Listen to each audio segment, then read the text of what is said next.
happens, you throw a deep bomb to Xavier White, who's able to make a pretty good catch, but one that I thought was going to be reviewed because it kind of looked pretty bang. Wasn't sure if he got his hands under it. You hustle up to the line. They also spotted the ball 4 yards short. Yeah, so first off, you caught the ball at the 25-yard line, but they spotted at the 29.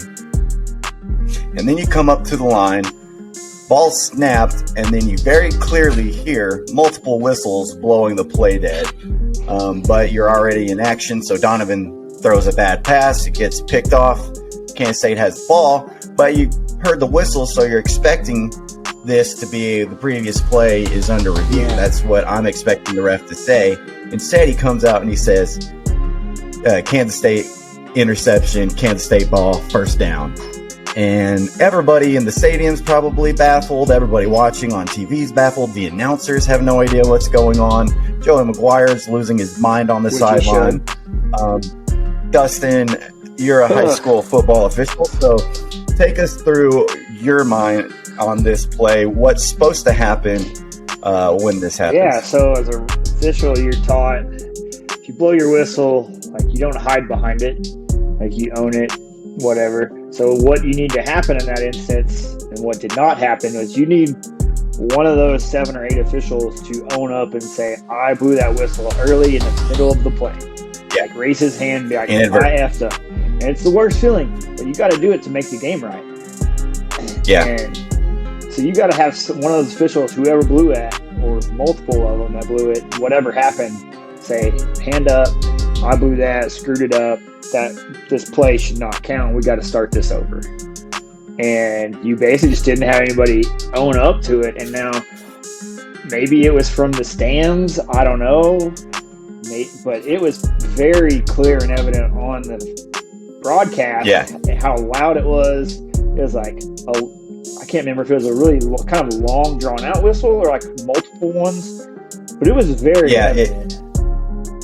There was 2 whistles that could be heard, and I'm not sure if it's the same ref blowing the whistle twice or if it was multiple officials blowing the whistle. But that was the bizarre part to me, is that they just completely ignored the fact that a whistle blew. Like, they just made the call, didn't explain and it was weird anything. Timing too, because like the play had happened and it wasn't like immediate. It was like 2 seconds later, and I don't know if it was Donovan throwing the ball or already threw it, and maybe that's why they let it go. Also, if they did own up to it, is that didn't affect the play. Well, but whatever. But no one owned up to it, basically, is what it is, and that sucks for us. Now, if it was a one-score game, we could bitch about it a lot more, but you always harp on, I'll turn this on you, you always harp on the officials pretty hard, especially Big 12 officials. What do you want to see out of this? I just want an explanation.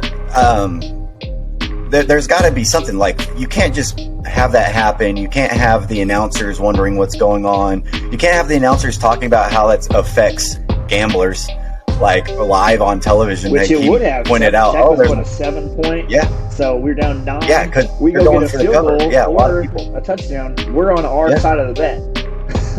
Yeah.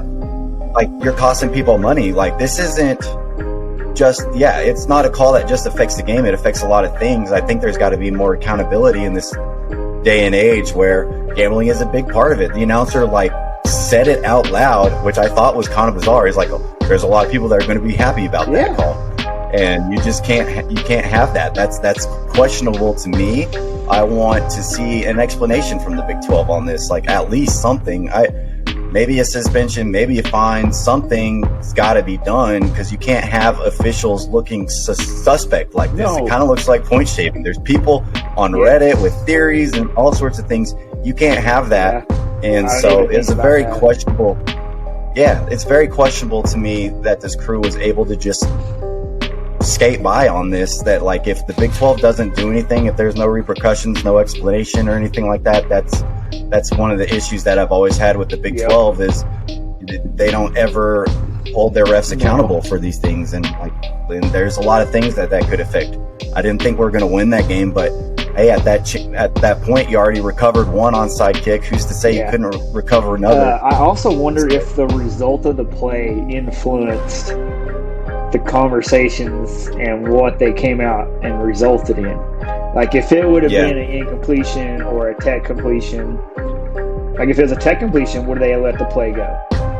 Or if it was an incomplete or a batted ball or something like that, would they have said, "Oh, inadvertent whistle, replay first down"? Was it swayed by the fact that it was in Manhattan? The home team with the lead got a big interception. Like, did that affect the ruling on the field? That's another question. And these are all things that can affect. You've got to make the right call there. Like, I never care what the score is or where I'm at when I make calls like that.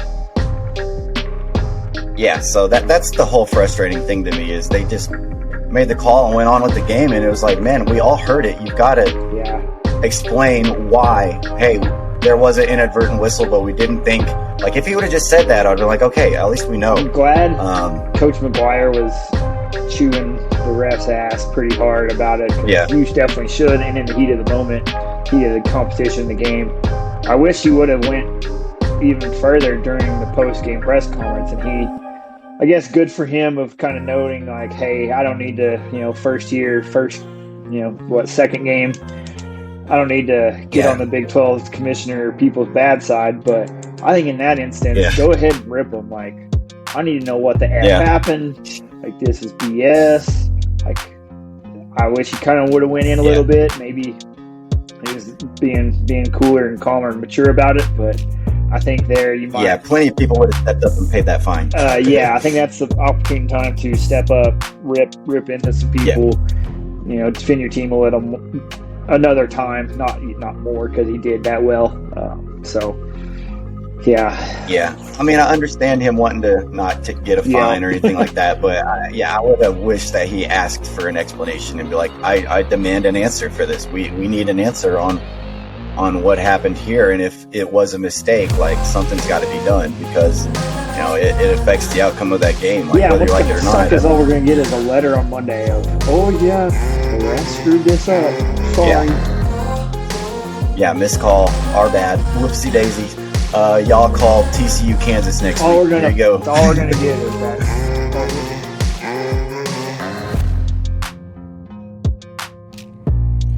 Catch y'all at the next tailgate.